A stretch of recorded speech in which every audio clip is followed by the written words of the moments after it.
दोस्तों आज हम बात करने वाले हैं धुरंधर 2 की। एक ऐसी फ़िल्म जिसमें है ज़बरदस्त एक्शन, खतरनाक मिशन और दिल दहला देने वाले ट्विस्ट।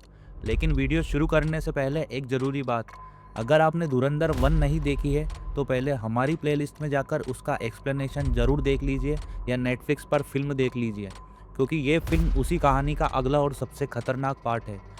तो बिना टाइम वेस्ट किए एक्सप्लेनेशन शुरू करते हैं धुरंधर 2 की। इसमें काफ़ी ट्विस्ट है, तो आखिरी तक बने रहना। फिल्म की शुरुआत होती है जसकीरत से, जो पंजाब का रहने वाला है। उसके परिवार में काफ़ी सारे लोग आर्मी में हैं और उसके दादाजी और उसके पिता दोनों ने देश की सेवा की है। जसकीरत की 2 बहनें हैं और फिल्म के शुरुआती सीन में हम देखते हैं कि वो तीनों मिलकर एक फैमिली फ़ोटो खिंचवाते हैं।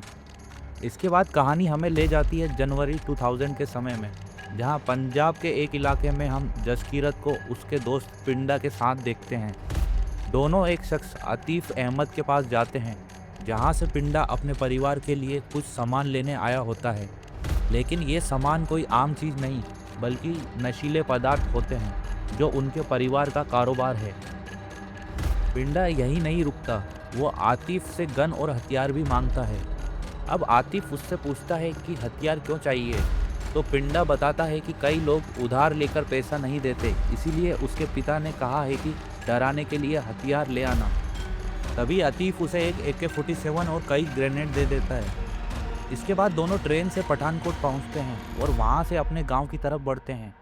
जसकीरत के घर से 2 गलियां पहले एक बहुत बड़ा और रोशनी से सजा हुआ घर दिखाई देता है।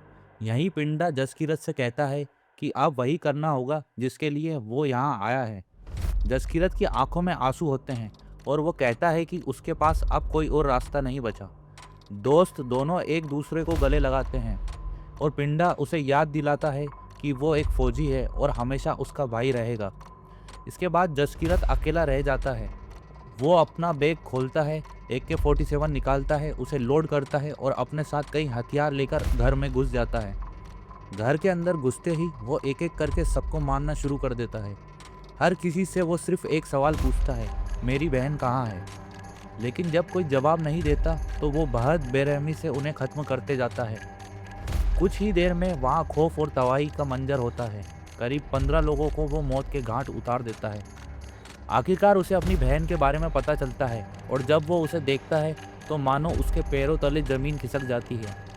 उसके चेहरे पर सिर्फ सन्नाटा और पसीना होता है, आवाज़ तक नहीं निकलती। वो अपनी बहन को संभालता है और फिर खुद सरेंडर कर देता है। दरअसल एक छोटे से ज़मीन के टुकड़े को लेकर दुश्मनी शुरू हुई थी। जसकीरत के पिता, जो कि एक रिटायर्ड आर्मी ऑफिसर थे, उन्हें मारकर लटका दिया गया था। उसकी दोनों बहनों के साथ भी ज़बरदस्ती हुई। एक बहन की हत्या कर दी गई और दूसरी को उठा लिया गया। इन्हीं सब हालत में एक भाई ने वही किया जो उसे सही लगा। लेकिन कानून भावनाओं पर नहीं चलता। अदालत में यही कहा गया कि उसे कानून पर भरोसा रखना चाहिए था। जसकीरत की मां ने कई बार MLA के खिलाफ केस दर्ज करवाने की कोशिश की, लेकिन कोई सुनवाई नहीं हुई। उस वक्त जसकीरत खुद आर्मी कैंप में ट्रेनिंग कर रहा था। वो ट्रेनिंग छोड़कर घर आया था और फिर ये सब हुआ। अंत में जसकीरत को फांसी की सज़ा सुना दी गई। हालांकि उसका वकील उम्मीद नहीं छोड़ता और वो कहता है कि हम इस फैसले को सुप्रीम कोर्ट में चैलेंज करेंगे। इसके बाद अगले सीन में हमें दिखाया जाता है कि फांसी से पहले जसकीरत को आखिरी बार अपने परिवार से मिलने का मौका मिलता है। वो अपनी माँ और बहन से अलविदा कहता है और अपने सबसे करीबी दोस्त पिंडा से एक वादा लेता है। वो कहता है, मेरी बहन का ख्याल रखना, उससे शादी करेगा ना? पिंडा बिना देर किए हाँ कह देता है, क्योंकि दोनों के बीच पहले से ही प्यार का रिश्ता था। यहीं से कहानी एक नया मोड़ लेती है। सीन कट होता है और स्क्रीन पर साल 2002 दिखाई देता है। अब हम देखते हैं कि जसकीरत को एक जेल से निकालकर सेंट्रल जेल में शिफ्ट किया जा रहा है। लेकिन रास्ते में ही अचानक पुलिस के काफिले पर हमला हो जाता है। चारों तरफ गोलियों की बौछार शुरू हो जाती है और कुछ नकाबपोश लोग जसकीरत को अगवा करके ले जाते हैं। इसके बाद पहली बार जसकीरत की मुलाकात होती है अजय सान्याल से। जसकीरत उन्हें पहचान जाता है और सीधे पूछता है, सर आपको मेरी ज़रूरत किस काम के लिए है? आप जो कहोगे मैं वो करने को तैयार हूँ। अजय शांत आवाज़ में जवाब देता है, तुम्हें अपने देश के लिए काम करना है। लेकिन जसकीरत का भरोसा तो पहले ही सिस्टम से टूट चुका था। वो गुस्से में कहता है, मेरे दादाजी, मेरे पिता, सबने देश की सेवा की, लेकिन इस सिस्टम ने मेरे लिए क्या किया? मेरे परिवार के साथ जो हुआ, उसके बाद मैं क्यों बचाऊं इस देश को? अजय उसे समझाते हुए कहता है, मैं तुम्हें ऐसा मकसद दूंगा जिसके लिए तुम देश के लिए जान देने को भी तैयार हो जाओगे।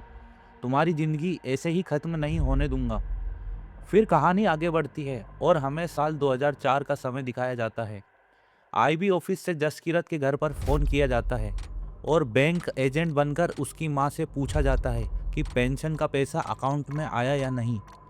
उसकी मां बताती है, हाँ पैसा आ गया है। ये सब सामने बेटा जसकीरत भी सुन रहा होता है। अजय उसे बताता है, दुनिया मान चुकी है कि तुम उस हमले में मर चुके हो, लेकिन मैंने ऊपर बात करके तुम्हारी माँ की पेंशन शुरू करवा दी है। हर महीने उन्हें पैसे मिलते रहेंगे। अब जसकीरत पूरी तरह तैयार हो चुका था। वो देश के लिए एक खतरनाक मिशन पर निकल पड़ा है और पहुंच जाता है अफगानिस्तान। काबुल एयरपोर्ट के बाहर एक कमरे में वो अपना पूरा हुलिया बदल देता है ताकि पाकिस्तान में घुस सके, और उसी पल वो अपनी फैमिली फोटो जला देता है। आज जसप्रीत सिंह मर चुका था। आज जन्म हुआ था हमजा अली मजारी का। यही कहानी अब प्रेजेंट टाइम में हमजा आलम भाई को सुना रहा होता है। वो कहता है, मैंने सोचा था कुछ समय बाद लौट आऊँगा, लेकिन अब वापसी का रास्ता भी खत्म हो चुका है। जब तक इन दुश्मनों को खत्म नहीं कर दूंगा, तब तक अपने देश नहीं लौटूंगा। वहीं दूसरी तरफ लिहारी में खून का खेल शुरू हो चुका था। एक और अरशद पप्पू खुद को बादशाह समझने लगा था। वो पूरे इलाके पर कब्जा करना चाहता था, और दूसरी ओर उज़ैर बदले की आग में जल रहा था। उसे अपने भाई की मौत का जिम्मेदार एसपी लगता था और वो उसे मारना चाहता था। तभी हमजा उसे समझाता है कि एसपी तक सीधे पहुंचना आसान नहीं है, लेकिन जिसने असली चाल चली वो है अरशद पप्पू। रिजवान नाम का आदमी जो पप्पू के गैंग में था और हमजा से मिला हुआ था, सच बता देता है कि उज़ैर भाई की मुखबरी पप्पू ने ही की थी। अब उज़ैर का गुस्सा और भड़क उठता है और यहीं से शुरू होता है खूनी खेल। दूसरी तरफ मेजर इकबाल एसपी से पूछताछ कर रहा होता है कि आखिर उसने रहमान डकैत को क्यों मरवाया। तभी एसपी बताता है कि रहमान ने एक बड़े नेता की जमीन पर कब्जा कर लिया था और इसी वजह से उसे मारने का आदेश मिला। लेकिन मेजर इकबाल उसे साफ चेतावनी देता है, आगे से कोई भी कदम मुझसे बिना पूछे मत उठाना। और वो यह भी कहता है कि अगर अगली बार तुमने कोई कदम बिना पूछे उठाया तो तुम्हारे लिए अच्छा नहीं होगा। इधर लिहारी में हालत और बिगड़ते जा रहे थे। इतनी तबाही मच चुकी थी कि आखिरकार अरशद पप्पू को खुद बाहर आना पड़ा। घबराकर वो मदद मांगता है जमील जमाली से। जमाली उसे कहता है, आज रात मेरे दूध की फैक्ट्री पर आना और मेरी बत्ती वाली गाड़ी में आना, तुम्हें कोई नहीं रोकेगा। लेकिन जैसे ही अरशद पप्पू फैक्ट्री पहुंचता है, वहां पहले से उसका इंतजार कर रहे होते हैं उज़ैर और हमजा। दोनों मिलकर उसे बुरी तरह पीटते हैं और फिर उसे घसीटकर लिहारी के मोहल्ले में ले जाते हैं। वहाँ जो होता है वहाँ पूरे इलाके में खौफ बैठाने के लिए काफ़ी था। अरशद पप्पू का सर काट दिया जाता है और उसी से फुटबॉल खेली जाती है।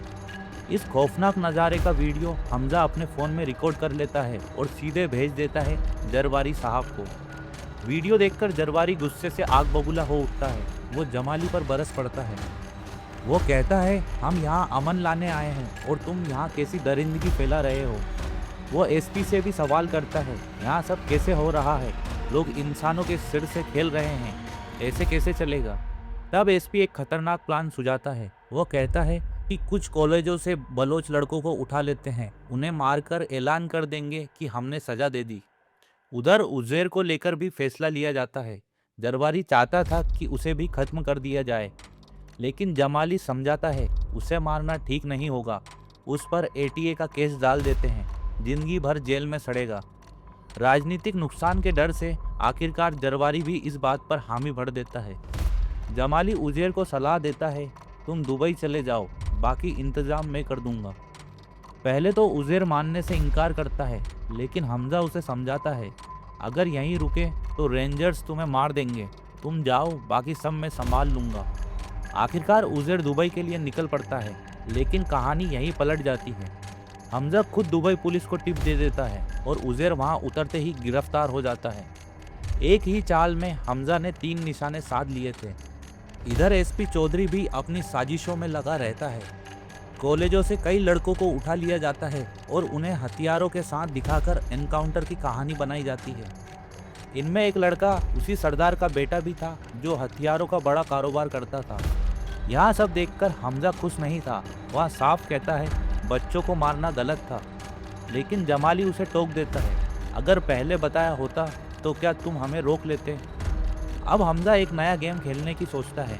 वह जमाली को सलाह देता है, अब पीएपी पार्टी की ज़रूरत नहीं है, हमें मुस्लिम अवाम पार्टी ज्वाइन कर लेनी चाहिए नवाज शरीफ के साथ। जमाली इस प्लान से घबरा जाता है, लेकिन हमजा उसे भरोसा दिलाता है, बस तैयारी करो, बाकी मैं संभाल लूँगा। इसी दौरान हमजा अपने पुराने नेटवर्क से भी मिलता है, उन लोगों से जो नकली नोट पूरे भारत में फैलाते थे।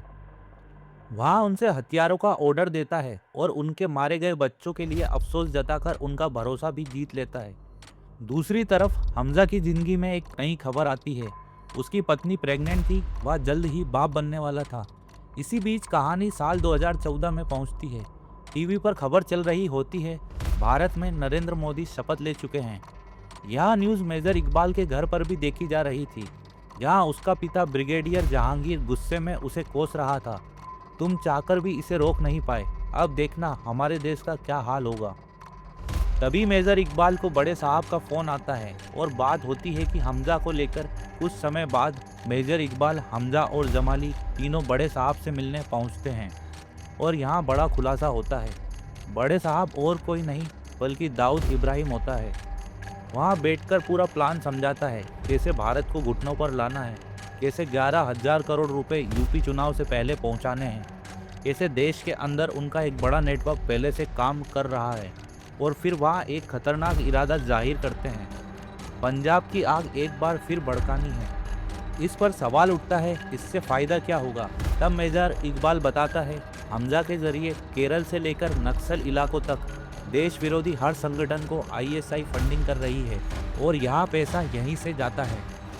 अब हमजा धीरे धीरे अपनी बात आगे बढ़ाता है। वो कहता है, बड़े साहब हमारे लिए माँ बाप जैसे हैं। दाऊद आगे समझाता है कि जल्द ही पंजाब से कुछ लड़के आने वाले हैं डील करने के लिए, उन्हें यहाँ से माल देना है, ऐसा माल जो पाकिस्तान में बेहद सस्ता मिलता है लेकिन भारत में कई गुना महंगा बिकता है।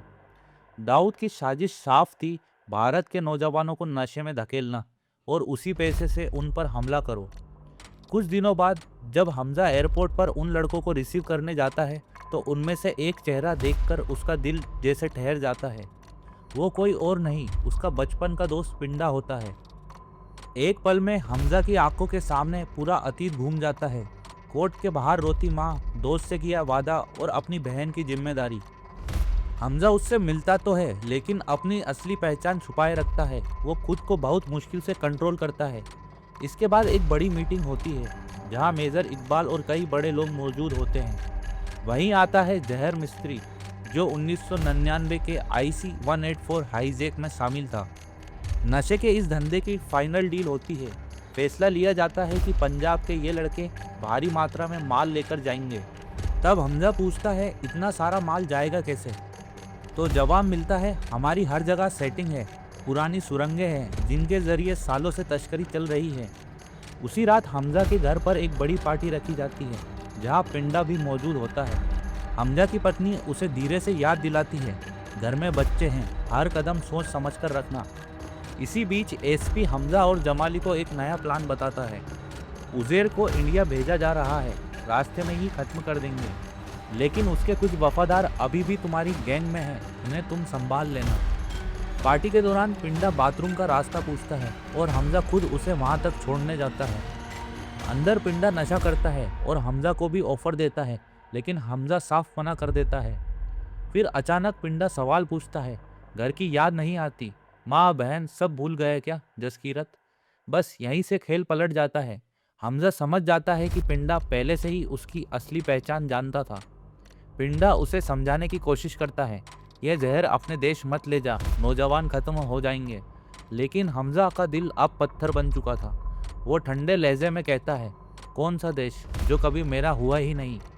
बहस बढ़ती है, चीख पुकार हाथापाई। पिंडा जोर जोर से चिल्लाने लगता है, तू इंडियन एजेंट है क्या? हालत इतने बिगड़ जाते हैं कि दोनों के बीच हिंसक झड़प हो जाती है। और उसी अफरा तफरी में पिंडा गिरता है, उसका सिर फट जाता है और वो वहीं दम तोड़ देता है। काफ़ी देर तक जब हमजा बाहर नहीं आता तो आलम शक करते हुए बाथरूम तक पहुंचता है। अंदर की सच्चाई जानकर आलम एक फैसला लेता है। वो अपने चेहरे पर कांच से खुद को जख्मी करता है और हमजा से कहता है, भाग जाओ, मेरा वक्त बस यहीं तक था। कुछ ही सेकंड में गोली चलने की आवाज़ गूंजती है। लोग भागते हुए वहां पहुंचते हैं। आलम ऐसा दिखता है कि उसने ही पिंडा को मारा है, लेकिन तभी एसपी के लोग उसे पकड़ लेते हैं और उसे हिंदुस्तानी जासूस बताकर पूछताछ शुरू कर देते हैं। गुस्से में भरा हमजा बाहर आता है और नशे का नाटक करते हुए एक एक करके आलम पर गोलियां बरसा देता है। वो चिल्लाता है और कहता है, यह हमजा अली मज़ारी का घर है, यहाँ का फैसला वही करेगा। इसके बाद वो चुपचाप वहाँ से निकल जाता है। जाते जाते वो रिजवान से कहता है, इन दोनों को जला देना, क्योंकि दोनों हिंदू थे और कहीं ना कहीं वो अब भी अपने धर्म की आखिरी डोर निभा रहा था। लेकिन एसपी का शक अब और गहरा हो चुका था। वो अपने ऑफिसर से कहता है, हमजा इतनी ऊंचाई तक अचानक नहीं पहुंचा, जरूर किसी से जुड़ा हुआ है, इस पर नज़र रखो। इसी बीच ऊपर से ये सारी बातें एलिना, हमजा की पत्नी, सुन लेती है। वो घर की तलाशी लेना शुरू करती है और उसे एक डायरी मिलती है। गलती से एक शीशी टूट जाती है और उसका रंग डायरी के पन्नों पर फैल जाता है। धीरे धीरे छिपे हुए नाम सामने आने लगते हैं। एलिना को सच्चाई पता चल जाती है। उसका पति दरअसल एक भारतीय एजेंट है। वो हमजा का सामना करती है, तुमने मेरे साथ नाटक किया, तुम हमारे देश के लिए खतरा हो। हमजा शांत लेकिन भारी आवाज़ में जवाब देता है, मैं तुम्हारे देश के लोगों के खिलाफ नहीं हूँ। हमजा अब अलीना की आंखों में आंखें डालकर बहुत शांत लेकिन ठोस आवाज़ में कहता है, इंडिया कभी भी आम पाकिस्तानियों के खिलाफ नहीं है। हम सिर्फ उन लोगों के खिलाफ हैं जो हर जगह दहशत फैलाते हैं, क्योंकि उनके हमलों में मरते तो तुम्हारे लोग भी हैं और हमारे भी। इसके बाद हमजा एक एक नाम गिनाने लगता है, उन लोगों की लिस्ट जिन्होंने भारत और पाकिस्तान दोनों जगह खून खराबा मचाया था। वो ठान चुका था इनमें से किसी को भी जिंदा नहीं छोड़ेगा। फिर वह अलीना से आखिरी बार पूछता है, अगर तुम्हें मुझ पर भरोसा है तो साथ रहो और अगर नहीं तो बाहर जाकर सबको बता दो कि मैं कौन हूँ। अलीना कुछ पल चुप रहती है, फिर बस एक बात कहती है, मेरे बच्चे को कुछ नहीं होना चाहिए। और साथ ही वो एक अहम खबर भी देती है, एसपी असलम को तुम पर शक हो चुका है, वो तुम्हें नहीं छोड़ेगा। यहाँ सुनते ही हमजा तुरंत अगला कदम उठाता है। वो सीधे उस शख्स के पास जाता है जो हथियार बनाने का काम करता था। उसे भड़काते हुए कहता है, तुम्हारे पोते को एसपी आलम ने मरवाया है, अब बदला लेने का वक्त आ गया है। बस यहीं से एक खतरनाक प्लान बनाया जाता है। एक मानव बम तैयार किया जाता है जिसे एसपी असलम की गाड़ी में सीधी टक्कर मारनी थी। दिन भी वही चुना जाता है जिस दिन उज़ैर को पाकिस्तान लाया जाना था। हमजा चालाकी से एसपी को फ़ोन करता है। उज़ैर को दूसरे पुल से लाना पहला रास्ता सुरक्षित नहीं है, लेकिन असल में वो पूरी फील्डिंग सेट कर चुका था। उधर एटीए ऑफिस में बैठा हमजा का अपना आदमी उसे खबर देता है, एसपी असलम सीधे तुम्हारे घर की तरफ आ रहा है। हमजा फिर एसपी को फ़ोन करता है, मुझसे इतनी नफरत क्यों? एसपी ठंडी आवाज़ में कहता है, जल्द पता चल जाएगा, मैं तुम्हें लेने आ रहा हूँ। और तभी तेज रफ्तार से आती एक गाड़ी सीधे एसपी की गाड़ी को टक्कर मार देती है। एक जोरदार धमाका होता है और एसपी असलम का चैप्टर वहीं खत्म हो जाता है। दूसरी तरफ उज़ैर को पाकिस्तान की जेल में डाल दिया जाता है। जेल में हमजा खुद उससे मिलने जाता है, कहता है, यहाँ रहो, कोई परेशानी नहीं होगी, हर ज़रूरत का इंतज़ाम मैं कर दूंगा। उज़ैर को 12 साल की सज़ा सुनाई जाती है। इसके बाद कहानी तेज़ी से आगे बढ़ती है। हम आगे देखते हैं पीओके में भारत की सर्जिकल स्ट्राइक। फिर एक सीक्रेट लोकेशन पे अजय सान्याल और जसकीरत की मुलाकात होती है। अजय बताते हैं नेपाल के रास्ते 11,000 करोड़ की फेक करेंसी भारत में घुस चुकी है। जसकीरत तुरंत जवाब देता है, और 60 करोड़ आने वाले हैं, ये दाऊद का पूरा नेटवर्क है, यूपी चुनाव में इस्तेमाल होगा। अजय अब उसे खुली छूट दे देता है, अब तुम फ्री हो, एक एक को चुनकर खत्म करो। जिस पल का इंतजार हमजा इतने सालों से कर रहा था वो आखिर समय आ चुका था। उधर फेक करेंसी की छपाई पूरी हो चुकी थी। तभी देश में एक ऐतिहासिक घोषणा होती है, प्रधानमंत्री का वो भाषण जिसमें 500 और 1000 के नोट बंद करने का ऐलान होता है। एक मास्टर स्ट्रोक जिससे दुश्मनों की पूरी फंडिंग पलक झपकते ही बेकार हो जाती है। खगानी पागल हो उठता है, उसने दाऊद के लिए 60 करोड़ के नकली नोट छाप दिए थे जो अब सिर्फ कागज बन चुके थे। वो घबराकर मेजर इकबाल को फ़ोन करता है, लेकिन कॉल रिसीव नहीं होता। आखिर में वो हमजा को कॉल करता है। हमजा कहता है, मैं खुद मिलने आ रहा हूँ। और फिर उस मुलाकात में हमजा खगानी का खेल हमेशा के लिए खत्म कर देता है। इसके बाद शिकार शुरू होता है। एक एक करके हर आतंकी, हर गद्दार, हर वो इंसान जो भारत में खून खराबे का जिम्मेदार था, सबको एक अनजान कातिल खत्म करने लगता है। न्यूज़ चैनलों पर हर रोज एक नई खबर, एक नई लाश और एक ही सवाल, यह अनजान शख्स कौन है। लेकिन सच यही था, वो और कोई नहीं, हमजा अली मजारी उर्फ जसकीरत सिंह रागी था। इसी बीच पंजाबी के एसपी संजय कुमार को जानकारी मिलती है कि आतिफ अहमद फेक करेंसी पूरे यूपी में फैलाने वाला है। उसे तुरंत गिरफ्तार कर जेल भेज दिया जाता है। अब बारी आती है जहूर मिस्त्री की, जो IC 184 हाईजैक का मास्टरमाइंड था। उसे खत्म करने से पहले हमजा वीडियो कॉल लगाता है अजय सान्याल को और वही पुराना डायलॉग दोहराता है, तूने कहा था ना कि कूदे तक का दम लगा लो, जो बिगाड़ सकते हो बिगाड़ लो। वही हमजा की आंखों में अब अलग ही एक आग थी। वो सामने खड़े जहूर मिस्त्री से कहता है, तूने कहा था ना हिंदू बहुत डरपोक कौम है, आज वही हिंदू तेरे सामने खड़ा है। अजय सान्याल वीडियो कॉल पर सब देख रहे थे। हमजा गन तानते हुए आगे बढ़ता है और गर्व से चिल्लाता है, हिंदुस्तान जिंदाबाद। अगले ही पल एक गोली चलती है और जहूर मिस्त्री का खेल खत्म हो जाता है। इसी दौरान पूरा अंडरवर्ल्ड हिल चुका था। एक अनजान आदमी एक एक करके सबको खत्म कर रहा था। अब बारी थी सबसे बड़े नाम की, दाऊद। दाऊद मेजर इकबाल को कॉल करता है और इकबाल सीधे हमजा को मैसेज भेजता है, जल्दी मिलना है, साहब बुला रहे हैं। हमजा समझ चुका था कि यही सही मौका है। वो अपने साथ एक बहुत खतरनाक जहर लेकर जाता है, जो खास तौर पर डेवलप किया गया था। ऐसा जहर जो त्वचा से पूरे शरीर में घुस जाता है और फेफड़ों को बर्बाद कर देता है। उसने हाथ पर बैंडेज बांध रखा था ताकि कोई शक ना करे। उधर दाऊद नए प्लान बना रहा था।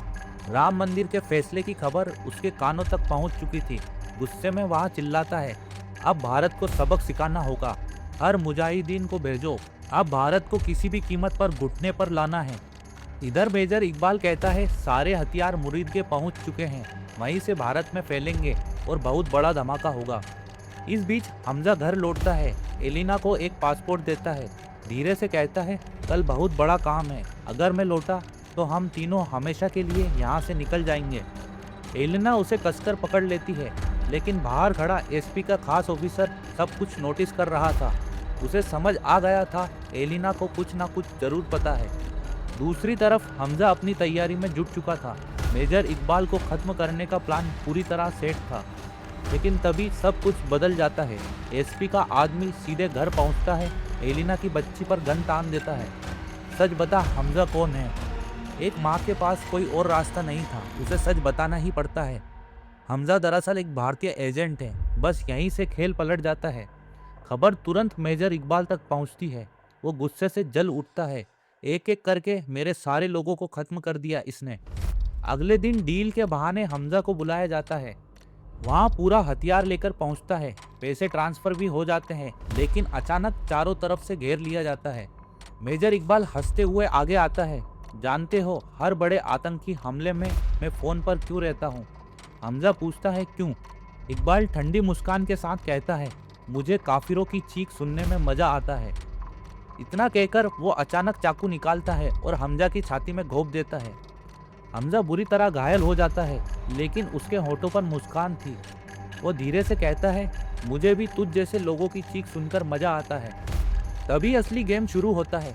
हमजा पहले ही गन डीलर से वादा कर चुका था कि वह सारे जिम्मेदार लोगों को एक छत के नीचे ले आएगा, और अब बाहर उसके लोग पुलिस जैसी यूनिफॉर्म में तैनात थे।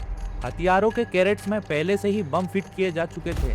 रिजवान को एक तय समय पर ट्रिगर दबाना था, चाहे हमजा अंदर हो या नहीं, और धड़ाम, एक जबरदस्त धमाका और पूरी बिल्डिंग हिल जाती है। चारों तरफ आग, धुआं, चीखें होती है। घायल हमजा किसी तरह उठता है, पहले 2 आतंकियों को खत्म करता है, फिर मेजर इकबाल के साथ फाइट करता है। दोनों बुरी तरह जख्मी हो जाते हैं, लेकिन आखिरकार हमारा शेर इकबाल पर भारी पड़ता है। इकबाल भागने लगता है, लेकिन हमजा उसे पकड़ लेता है, पेट्रोल टैंक में धकेलता है और पूरा टैंक ही उड़ा देता है। मेजर इकबाल भी खत्म। अब आखिरी पल आ चुका था। हमजा एलिना को फोन करता है, बस एक बार मेरा नाम पुकार दो। एलिना धीमे से कहती है, हमजा। वो मुस्कुराता है, मेरा असली नाम जसकीरत सिंह रागी है। और फिर वो खुद ही पुलिस के सामने सरेंडर कर देता है। इसके बाद उसे बेरहमी से टॉर्चर किया जाता है। उससे कबूल करवाने की कोशिश की जाती है कि उसने सब कुछ भारत के कहने पर किया। इसी बीच आईएसआई में नया अफसर आता है, लेफ्टिनेंट जनरल शमशेद अहमद। वो आदेश देता है, इतना टॉर्चर करो कि यहाँ सब कुछ कबूल कर ले, फिर दुनिया के सामने भारत को बेनकाब करेंगे। लेकिन तभी फोन बजता है। लाइन पर थे अजय सानियाल। वो शांत आवाज में कहते हैं, कैसे हो अहमद? तुम्हारे पास मेरा एक लड़का है। सुबह होने से पहले उसे मारगला हिल्स के पास छोड़ देना। एक प्राइवेट जेट उसे लेने आएगा। अहमद हंसते हुए कहता है, मैं तुम्हारी मदद क्यों करूं? अजय जवाब देते हैं, 3 महीने पहले तुम्हारा एक बड़ा ऑफिसर इजराइल को न्यूक्लियर सीक्रेट बेच रहा था। अगर ये खबर बाहर गई तो तुम्हारी आवाम ही तुम्हें जिंदा जला देगी और फिर वो उसकी तस्वीरें भेजने की बात करते हैं। अगर मेरा लड़का आज सुबह तक उस जगह नहीं पहुंचा जहां मैंने कहा है तो फिर अंजाम बहुत बुरा होगा। ये सुनते ही आईएसआई ऑफिसर के होश उड़ जाते हैं। मजबूरी में उसे हमजा को छोड़ना पड़ता है, लेकिन वो कहता है, सर यह खबर फैल चुकी है। हर जगह बताया जा रहा है कि एक हिंदुस्तानी एजेंट पकड़ा गया है। तभी हमजा मुस्कुराता है और कहता है, उज़ैर को मैंने इसी दिन के लिए बचा कर रखा था। अब गेम साफ था। उज़ैर को ही हिंदुस्तानी एजेंट बताकर आवाम के सामने पेश किया जाएगा। फिर हम देखते हैं मरगला हिल्स के पास खून से लथपथ हालत में हमजा को उतार दिया जाता है। वो लड़खड़ाते हुए थोड़ा आगे बढ़ता है। तभी एक गाड़ी आकर रुकती है। दरवाजा खुलता है और हमजा अंदर बैठ जाता है। लेकिन जैसे ही वो अपने साइड में देखता है, उसकी आंखें फटी की फटी रह जाती है। साइड में बैठा था जमाल जमाली, वही जमाली जिसे वह अब तक सिर्फ एक पॉलिटिशियन समझता था। यही खुलता है सबसे बड़ा ट्विस्ट। जब जसकीरत को पाकिस्तान भेजा गया था, तब अजय सन्याल ने कहा था, वहाँ हमारा एक एजेंट है जो शायद कभी तुमसे नहीं मिलेगा, पर हमेशा तुम्हारी मदद करता रहेगा। और वो एसेट कोई और नहीं, जमाल जमाली ही था। 45 साल से वो पाकिस्तान की सियासत में रहकर भारत के लिए काम कर रहा था। हर खबर, हर प्लान वो इंडिया तक पहुंचा रहा था। यहाँ सुनकर जसकीरत पूरी तरह शॉक हो जाता है, लेकिन फिर उसे सिर्फ एक बात याद आती है, एलिना और उसका बच्चा। जमाली धीरे से कहता है, अब उन्हें भूलना पड़ेगा, यही तुम्हारे लिए भी सही रहेगा और उनके लिए भी। जसकीरत भारी दिल से बस इतना कहता है, एक अफसोस रह गया, मैं दाऊद को नहीं मार सका। तभी जमाली मुस्कुराता है और उसे एक पुरानी फोटो दिखाता है, जिसमें जवान जमाली, मेजर इकबाल और दाऊद साथ खड़े थे। तभी सच सामने आता है, जो सिलिकॉन वाला जहर हमजा दाऊद को मारने ले गया था, वही जहर जमाली पहले ही दाऊद के हाथ में लगा चुका था। यानी दाऊद अब धीरे धीरे तड़प तड़प कर मरने वाला था। ये ट्विस्ट इतना खतरनाक था कि थिएटर में सीटियां गूंज उठी। इसके बाद जसकीरत इंडिया लौट आता है। वहाँ अजय सानियाल से मिलता है। सानियाल उसे समझाता है, अब तुम्हें अपनी पुरानी जिंदगी भूलनी होगी। आज से तुम्हारी नई शुरुआत है, तुम किसी से नहीं मिल सकते। जसकीरत एलिना और बच्चे की फोटो आग में डाल देता है, लेकिन दिल तो दिल है। वो चुपकर ट्रेन पकड़ता है और पठानकोट पहुंच जाता है। दूर से अपने घर को देखता है। सब लोग उसके बिना जीना सीख चुके थे। उसकी जिंदगी अब संभल चुकी थी। अगर वह लौट आता तो पुराने केस, पुराने राज सब फिर से खुल जाते। इसीलिए वो खुद ही वापस मुड़ जाता है। यहीं पर धुरंधर 2 की कहानी खत्म होती है। लेकिन फिल्म में हमें आखिरी में उसकी खतरनाक ट्रेनिंग भी दिखाती है। कैसे उसे नई पहचान दी गई, नई भाषा सिखाई गई, नई जिंदगी जीना सिखाया गया, और सबसे बड़ी ट्रेनिंग बलिदान की, एक सच्चे पैरा एसएफ कमांडो की तरह। और इसी के साथ यह फिल्म अपने क्लाइमेक्स तक पहुंचती है। तो दोस्तों, यही थी धुरंधर 2 की पूरी कहानी। अगर आपको यह वीडियो अच्छी लगी हो तो लाइक ज़रूर करें, क्योंकि आपका एक लाइक ऐसे ही शानदार एक्सप्लेनेशन लाने की ताकत देता है। और अगर आप चाहते हैं कि मैं नई नई फिल्मों की कहानी सबसे पहले आपके लिए लेकर आऊं, तो चैनल को सब्सक्राइब करके बेल आइकन ज़रूर दबा दें। और कमेंट करके ज़रूर बताएं कि आपको जसकीरत हीरो लगा या सिस्टम का शिकार। और अगली कौन सी मूवी की एक्सप्लेनेशन चाहिए वो भी लिखना मत भूलना। मिलते हैं अगली धमाकेदार कहानी के साथ। तब तक के लिए जय हिंद, जय भारत।